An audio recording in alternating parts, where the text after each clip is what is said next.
Hey everyone, it's Suzi here, and today we're playing a Watcher of Realms. For today's third video, we have some big patch notes.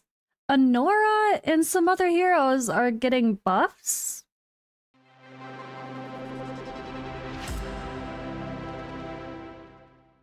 Okay, so I was actually on the, or in the Discord server here. I was chilling, I was working, I was doing multiple things, and I noticed this Forerunner server popped up white. I was like, oh cool, there's a Forerunner server update. Okay, I'll make a video on that later. Maybe I'll just post it late tonight or tomorrow. No rush, whatever. It's just Forerunner server. I was like, okay, cool. Anora and Beelzebub Beatrix buffed. Oh my goodness. Great. And I was like, okay, and then I saw them still posting. Okay, so there's a lot there, right? Well, then I noticed something pop up white in the game news. And I was like, oh, they probably just talked about that St. Patrick's Day shop that came back, which I already put a video on. In case you guys want to know little details there, like why the hell is this shop here again? Is this an error? Go watch my little 2-minute video. I kind of explain it. But no, it's this. So it looks like Anora, Beelzebub, Beatrix, Tower Deception. It looks like there are some very similar buffs happening. But there are a couple different things on the Forerunner server related to guilds and other that are not on the main game one. So that could mean some other things are coming. So to be very clear, I'm going to go through just the main game first. Then we'll switch to Forerunner server only, and I will put that note here on the screen so it's not confusing. But we have an update on the 15th of the month, so that is at night on the 15th, which is Tuesday, which will be the 16th Wednesday for a lot of us. So I think that's the normal time they normally do updates, so I'm not surprised there. Alright, so I zoomed in so you guys can read along with me better if you like to do that. But, whew! Okay, so Anora is getting buffed. The cost for her is gonna go down from 22 to 19. I love that. Because honestly, I didn't really use Anora that much yet. I feel like if I had Ymira, I would use them both together in maybe Arena and Guild War, but if you get them early on, you're definitely gonna use both of them together. It's so fun, but no. She's already getting improved. I'm really curious. Okay, sorry. Talents. The stack cap of Ancient Spirit reduced from 15 to 6. And its effect per stack increased from 1% to 3% attack increase. Okay. Worm Dive.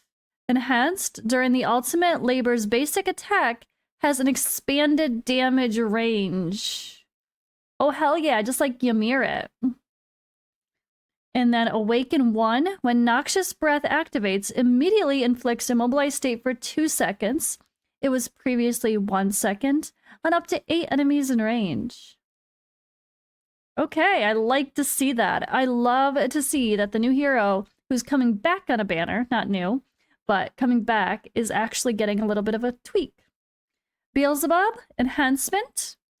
Ultimate talent added additional effect. When the hero is in a cultist team, the hero's basic attack and Plague of Ruin restore HP equal to the hero's restore HP equal to the hero's 50% attack to one cultist ally in the attack range. Bonus healing. And then Corrupted Swarm added additional effect. Grants 30% AoE damage reduction to cultist allies in range. I love when they do factional bonuses. I know that kind of restricts them, but it's also kind of the point, right? That's what makes them more interesting, and it makes you build a different type of team that maybe you wouldn't have otherwise. I love it. All right, Beatrix was terrible. One of the most needed buffed heroes. She sounded fun on paper. I liked the idea of her like summons in the shadows, but it didn't translate. It was another one of those, sounds cool, maybe good with another summon team, maybe good with Anora, but was kind of meh. Very meh, let's be honest. Everyone hated her. So, was she good in some places? Maybe. I don't know. But now maybe she will be much better. This sounds great already as I'm looking at this. Okay, so again, cost reduced from 22 to 19. Added a new faction, Esotericus. Now she's dual faction. I love that. All right, an ultimate talent. Dream Eater summon. Cool down. Wait, ultimate talent? The talent or the ultimate? Dream Eater summon cooldown reduced from 15 seconds to 10 seconds. After the death of a Dream Eater, Rage restored to Beatrix increased to 3%, and the maximum number of Dream Eaters is increased to 5. All right, Summoner. I like it. I love the idea of these summon heroes, so I really need to just build them all and just use them for the sake of fun, because they just sound cool, and I like the synergy, and I love that Anora boosts summoners. So this is, keep in mind, Anora is going to make Beatrix better.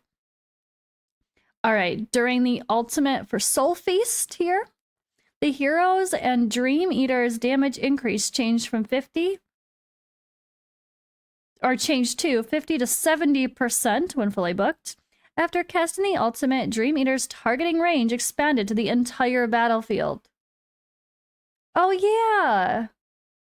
She has her little summons that can go around, kind of like Kriya, right? Where her crows can just fly out anywhere they want. That makes her a huge value for early game progression and things that are super annoying like Campaign or Void Rift even. I like it. Ultimate Rage Cap reduced by 100. Spirit Drain. So this is going to be now Beatrix's attack increased by 10%. When the allied summon spawns on the battlefield, increases the hero's attack by 1%, stacking up to 5 times. So, okay, instead of... This is just a straight attack increase that's always there. But then there's an additional 5% more, up to 5% more added as well. So that's definitely a buff. And the Awaken 1 was changed to each stack of Spirit Drain, increases attack by 2%. Dream Eater's death can also grant 1 stack of Spirit Drain. The Awaken 2 is changed to cost -2. So she's going to be only 17 cost with Awaken 2. Awaken 3 changed to increases the number of Dream Eaters summoned by the ultimate by 1. And when the talent is triggered, there's a 25% chance to summon 2 Dream Eaters. Honestly, they sound so good now. Like, that's what I wanted. Like, this sounds a lot better. It sounded fun on paper, but this sounds like it should be. Like it should have been. Good changes, I really hope. I really hope it translates well, because it sounds good. And the Awaken 4 is changed to attack plus 300. With Awaken 5 changed to when a Dream Eater dies, Beatrix restores 10% of her HP. Great survivability. I like it. I love the idea of synergy in this whole cultist thing. Beals, all 3 of these heroes are going to make each other better. So it is a well-calculated buff, or enhancement, or balance. Okay, great. Tower of Deception launches on the 21st now. Did they say the 25th? I don't know. Okay, the 21st it says. Tower of Deception is a tower climbing challenge that resets every 4 calendar weeks. When a season resets, both stage progress and rewards will be reset. The challenge consists of common stages, boss stages, and hidden chamber stages. Common stages offer one-time clear rewards, while boss stages and hidden chamber stages require players to select challenge modifiers, with rewards based on the maximum number of modifiers selected per attempt. So just like the tower maybe that we had as a temporary event. And then when newly unlocked or after each season reset, players can clear up to 5 stages per day. Hidden chamber stages not counted. I love it. All right. So that is it for the global update. However, Forerunner server just got a little bit more. So typically these tests happen on the Forerunner server like a test server.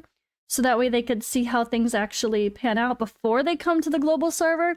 So it sounds like a couple of these changes, they wanted to see how they go first before just doing them, which is always a good decision for stuff that could impact balance, and especially PvP or guild content as well. So again, this is not coming with the update on the 15th to normal global servers. This is only the Forerunner server. All right, this is guild stuff. Added Guild War attack code and plan storage, allowing you to quickly copy other commanders' demon soldier setups and auto fight settings. Okay, that's just lazy. I mean, I like the idea. Am I guilty of watching other people's runs, seeing what worked, and doing it myself? Of course, that's what we should be doing. That's how we learn what works, and then maybe you tweak it. Maybe you send these couple other dudes out instead of this one because you notice they died really fast, or they didn't even use these other two people, so I think let me bring in these other ones just in case. Like, stuff like that is always a good way to learn, but just to copy their setups and just auto fight and click and not have to learn how to do it yourself is a little bit too lazy. You just get one person in a guild that's really good at Guild War and lets everyone just copy their settings. I don't know. I don't know how I feel about that. If that's literally what it is, if it's just make a plan, copy it, and then you just beat, okay, this one worked, guys, copy my code, go do it yourself. Okay, this one worked, guys, copy my code, do it yourself. Makes beating each individual... I don't know. I don't know. All right, let me continue reading in case this ends up reading different. Sorry. I had to honestly react. I don't know how I feel about that. This kind of feels like cheating for Guild War. Especially in really competitive guilds. I don't think people will actually like this in competitive guilds.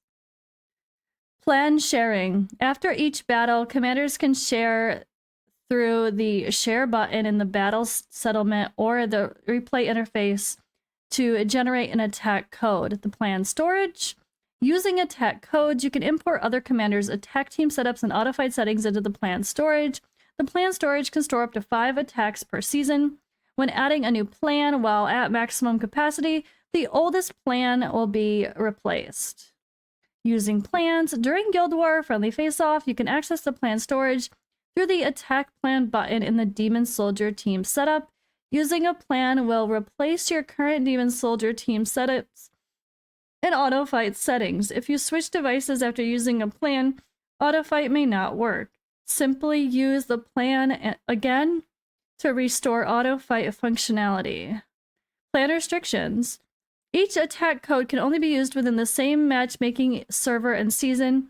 When a new season begins, all plans and the plan storage will be cleared, and all attack codes from the previous season will become invalid. Yeah, I feel like this is just going to make people, and myself, lazy. I feel like this defeats the purpose of eventually... Okay, like, you might not care. Like, I'm always like, oh, I don't care about Guild War.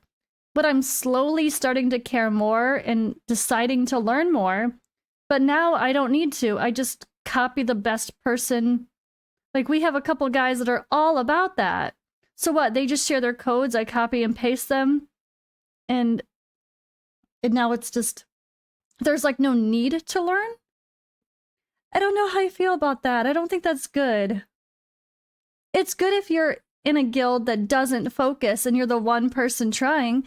But if that's the case, and then you could just let all your lazy friends copy your code and that's it. But if that's the case, you probably should be in a different guild that actually cares and is competitive. I feel like that's way too weird to just be like, one person finds the best team to beat an enemy, and then you then you share that code with everyone so they can just do the exact same thing and beat it too. I don't like it.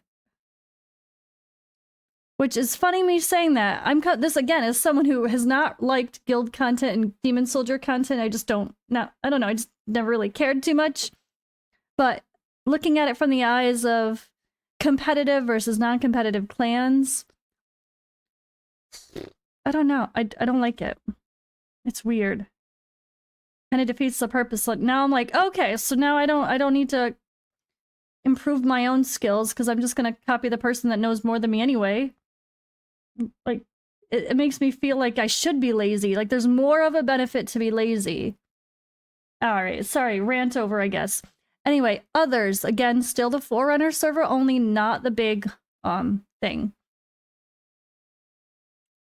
Oh, and just to be clear, it looks like Tower of Deception is launching on the 14th on Forerunner server, so maybe we'll also have it on the test server? I don't know if that's gonna be on the test server or not. It's fun. I'm just gonna do my 5 attempts a day on, you know, on launch, because that makes more sense. Do it with you guys. Okay, anyway, back to others. Increased mithril drop rate and artifact material raid. Definitely good for early accounts. Once you get later on, you have too much, but definitely good for accounts, I would say, like, at least for the first year of playing.